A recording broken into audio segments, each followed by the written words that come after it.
આજ તો હવારમાં તેલ મરસામાં ગાંઠિયાનું શાક અને અમારે સાનું કોઈ બંધાણી છે નહીં એટલે ઓછી ભૂકીમાં સાદું જ જેવી સા ખાઈને પછી અમે ત્રણેય એકબીજા સાથે રમવામાં લાગી ગયા. હાશી મજા તો આમાં જ છે.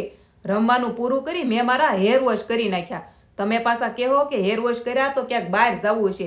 ક્યાંય નથી જવાનું, મારે આ પંખો સાફ કરવાનો છે. અરે મારે કમેન્ટ હતી કે વિડીયો પછી બનાવજે, પેલા પંખામાં ધૂળ સોટી એને સાફ કરી નાખ્યો. પણ એની વાત હાવ હાશી છે, પંખામાં ધૂળ તો હતી હો. એટલી જ વારમાં મારા ઘરે મહેમાન આવી ગયા એટલે પછી તો મહેમાનને તાઢા. અરે સોડા.